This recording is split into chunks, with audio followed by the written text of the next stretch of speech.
merupakan sumber daya alam yang memiliki karakteristik topografi yang bervariasi, di mana tingkat kemiringan lereng menjadi salah satu faktor pembatas utama dalam penggunaan lahan secara berkelanjutan. Secara hidrologis, kemiringan lahan menentukan kecepatan dan volume air permukaan. Semakin curam suatu lereng, maka energi kinetik yang mengalir akan semakin besar, sehingga meningkatkan resiko erosi dan pencucian unsur hara pada lapisan topsoil. Fenomena ini tidak hanya mengancam kesuburan tanah, tetapi juga berdampak pada kerusakan fisik lingkungan jika tidak diantisipasi dengan tindakan konservasi tanah dan air yang tepat. Dalam sektor pertanian dan perkebunan, pengukuran kemiringan lahan menjadi dasar krusial dalam perencanaan teknis, budidaya, dan infrastruktur. Data kelerengan yang akurat diperlukan untuk menentukan klasifikasi kemampuan lahan, efektivitas sistem drainase, serta menentukan jenis terasering yang paling solusi guna menjaga stabilitas tanah. Selain itu, aspek kemiringan sangat mempengaruhi efisiensi operasional, terutama dalam hal aksesibilitas alat mesin pertanian dan kemudahan proses permanenan. Oleh karena itu, pemahaman mendalam mengenai tingkat kemiringan lahan melalui pengukuran yang presisi mutlak diperlukan untuk menjamin produktivitas tanaman sekaligus menjaga kelestarian ekosistem lahan dalam jangka panjang. Selain aspek teknis dan konservasi, kemiringan lahan juga menjadi parameter kunci dalam implementasi teknologi pertanian modern dan evaluasi kesesuaian lahan untuk komoditas spesifik. Dalam konteks smart farming, data kelerengan seringkali diintegrasikan dengan sistem informasi geografis untuk memetakan zona manajemen yang presisi, sehingga pemberian input seperti pupuk dan air dapat disesuaikan dengan variabilitas topografi guna minimalisir pemborosan. Dengan mengukur kemiringan secara saksama, para praktisi dapat merancang tata ruang lahan yang optimal, memastikan bahwa setiap intervensi teknologi yang diterapkan tetap sejalan dengan daya dukung lingkungan, serta mampu memitigasi risiko kegagalan panen akibat degradasi lahan yang tidak terkendali. Tujuan 1. Mengetahui cara mengukur kemiringan lahan di lapangan. 2. Menentukan tingkat kemiringan lahan dalam persen atau derajat. Alat dan bahan lahan, altimeter digital multifungsi, apnei kulinometer, sepatu boot, topi lapangan. Cara penggunaan alat altimeter digital dan apnei kulinometer. Pemakaian alat altimeter pertama, cari lahan. Setelah mendapatkan lahan, gunakan altimeter digitalnya untuk pengukuran. Saat pengukuran, alat boleh dilapisi tangan atau kertas. Pengukuran yang dilihat di alat tersebut ada arah mata angin, suhu, tekanan udara, dan mdpl. Cara pakai: pertama, diamkan beberapa menit sampai titik merah di bagian tengah tombol alat itu berada di tengah. Setelah sudah di tengah dan angka tidak berubah, itulah angka yang akan didata. Terlihat kemana arah mata anginnya, suhunya berapa, tekanan udaranya berapa, dan juga mdpl-nya.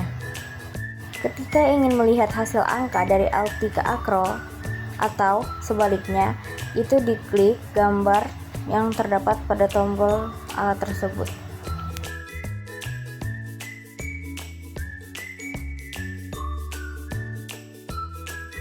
Sedangkan penggunaan alat klinometer dilakukan untuk mendapatkan angka kemiringan lahan. Pengukuran dilakukan dengan posisi tengkurap di lahan, dengan kondisi tangan kanan dan kiri sama posisinya, sampai alat fokus ke satu titik. Saat pengukuran, alat harus fokus ke satu titik.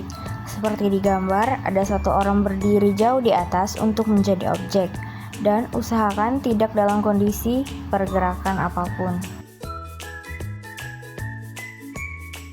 Tombol itu bagian dari alat untuk bisa memfokuskan penglihatan kepada objek tersebut.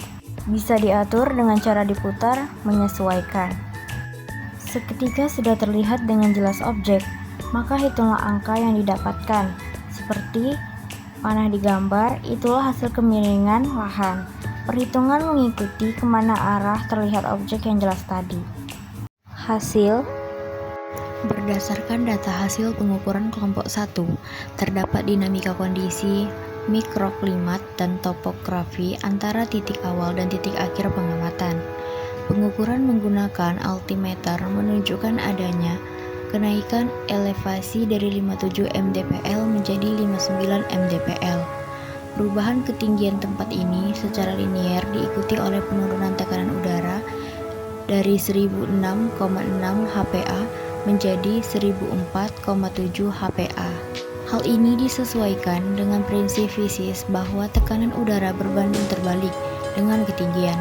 Setiap kenaikan elevasi akan menyebabkan kerapatan molekul udara berkurang sehingga tekanan atmosfer menurun. Sementara itu, suhu udara menunjukkan stabilitas yang relatif tinggi dengan fluktuasi tipis dari 32,3 derajat Celcius ke 32,5 derajat Celcius. Dalam satuan Fahrenheit, nilai tersebut setara dengan data arah mata angin yang berubah drastis dari barat 268 ke timur laut 67, mengindikasikan adanya pengaruh turbulensi lokal atau perubahan orientasi lereng yang mempengaruhi pola aliran udara di lokasi praktikum. Pengukuran menggunakan kilometer menunjukkan nilai kemiringan lahan sebesar 21,5 derajat. Angka ini mengklasifikasikan lahan tersebut ke dalam kategori agak curam. Kemiringan pada tingkat ini memiliki implikasi signifikan terhadap tata kelola lahan, terutama terkait laju degradasi tanah. Lahan dengan kemiringan di atas 15 derajat sangat rentan terhadap erosi permukaan karena kecepatan aliran limpasan meningkat, yang pada gilirannya menurunkan kemampuan tanah dalam menyerap air. Oleh karena itu, pada lahan agak curam seperti lokasi pengamatan, diperlukan penerapan teknik konservasi tanah dan air, misalnya pembuatan terasering atau penanaman tanam penutup tanah guna untuk menjaga stabilitas agregat tanah dan mencegah kehilangan lapisan topsoil yang kaya akan unsur hara. Rauf dan Sembiring 2022. Penggunaan instrumen digital dalam praktikum ini memberikan akurasi yang lebih tinggi dan mendeteksi perubahan mikroklimat di lapangan dibandingkan alat analog. Perubahan tekanan udara sebesar 1,9 HPA yang tercatat saat berpindah dari titik awal ke titik akhir tidak hanya mencerminkan perbedaan elevasi, tetapi juga berkaitan dinamika suhu udara lokal. Meskipun udara relatif stabil pada kisaran 32 derajat Celcius, kondisi ini tergolong cukup panas untuk aktivitas penanaman yang dapat memicu laju evapotranspirasi yang tinggi pada lahan. Selain itu, perbedaan arah mata angin yang terekam oleh kompas digital pada altimeter menunjukkan bahwa posisi lereng sangat menentukan distribusi intensitas cahaya matahari dan aliran angin. Hal ini krusial dalam perencanaan pertanian, karena lereng yang menghadap arah tertentu akan memiliki kelembapan tanah yang berbeda, yang pada akhirnya mempengaruhi pemilihan jenis komoditas yang adaptif pada kemiringan agak curam tersebut. Sujalu dan Akas 2021. Ditinjau dari aspek teknis mekanis tanah, kemiringan lahan 21,5 derajat yang diukur dengan klinometer memerlukan perhatian khusus dalam hal manajemen mekanisme pertanian. Pada kemiringan ini, penggunaan alat mesin pertanian berat menjadi sangat terbatas karena risiko kecelakaan kerja dan rendahnya efisiensi traksi. Selain itu, gravitasi memainkan peran dominan dalam menggerakkan partikel tanah ke bawah lereng saat terjadi presipitasi. Tanpa adanya tindakan konservasi vegetatif maupun mekanik, lahan dengan tingkat kemiringan agak curam ini akan mengalami penurunan produktivitas secara permanen akibat pencucian unsur hara yang insesif. Oleh karena itu, sinkronisasi data altimeter mengenai ketinggian dan data kilometer mengenai kelerengan menjadi dasar utama dalam menentukan kesesuaian lahan dan strategi mitigasi bencana kekeringan maupun longsor di area tersebut. Kesimpulan, secara keseluruhan dapat disimpulkan bahwa pengukuran kemiringan lahan merupakan langkah fundamental yang menjembatani aspek teknis budidaya dengan kelestarian lingkungan. Karakteristik topografi suatu lahan tidak hanya menentukan dinamika hidrologi dan tingkat risiko erosi yang mengancam kesuburan tanah, tetapi juga menjadi variabel penentu dalam perencanaan infrastruktur serta efisiensi operasional pertanian. Penerapan pengukuran yang akurat memungkinkan integritas antara tindakan konservasi konvensional dengan teknologi pertanian modern secara presisi, dengan memahami profil kelerengan, pengelolaan lahan, lahan dapat dilakukan secara lebih terukur guna memitigasi degradasi lingkungan, mengoptimalkan input sumber daya, dan memastikan bahwa pemanfaatan lahan tetap produktif sekaligus berkelanjutan dalam jangka panjang. I just had to let you know you're